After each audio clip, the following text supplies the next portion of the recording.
Moroi shamwari dzangu. Welcome kunguva yerubatsiro TV.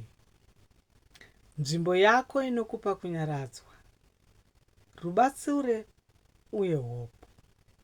Nhasi tichataura nezvekugamuchira zvinhu zvatinogona kusachinja uye nzira dzinokubatsira kuwana rugare, kugadzirisa pfungwa uye kusununguka kubva kustress risingadiwe.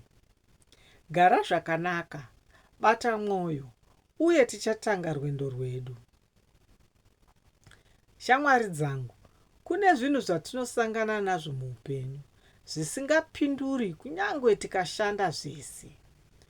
Unogona kunge uri kubata vanhu vasingachinji, mamiriro asingafambi, kana zvinhu zvinorwadza, zvinokupedza simba. Nhasi tichadzidza nzira 5 dzinokubatsira kugamuchira zvinhu zvausingakwanisi kuchinja uye kuwana rugare rwemwoyo. Chekutanga, dzidza kubvuma kuti pane zvimwe zvinhu zviri kunze kwemaoko ako.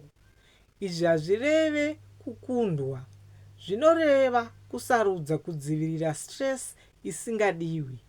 Kuita izvi kunoburitsa mutoro wakanyanya uye kunovhura musuwo werunyararo. Shift focus to what you can change. Chechipiri, tarisa simba rako pazvinhu zvaunogona kugadzira. Unogona kuchinja maitiro ako, mafungiro ako uye maitiro aunosarudza kutora zuva nezuva. Izvi zvinopa pfungwa dzine direction uye zvinokupa control yechokwadi. Let go of the need for approval. Chechitatu, rega kuda kubvumirwa nevanhu vese.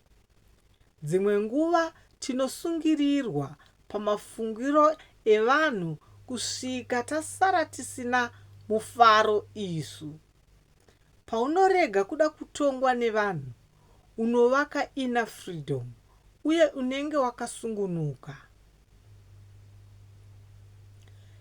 Choose peace over control. Chechina, dzidza kusarudza peace pane control.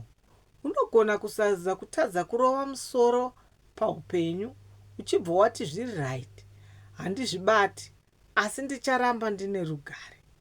Izvi zvinodzika mwoyo uye zvinodzivirira kuwandisa stress. Practice daily release.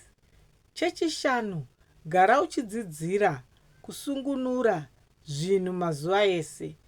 Zvinogona kuva small routine, kufema kwakadzika, munamato, journaling, kana kungoti ndiri kuregedza. Izvi zvinovaka mwoyo wakadzikama uye pfungwa dzisina mutoro.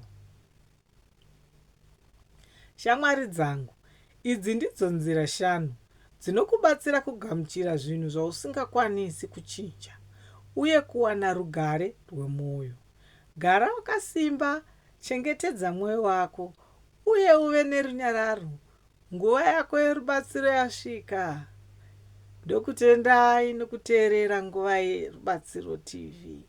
Subscribe kuti uwane guidance, motivation uye real life solution nguva dzose.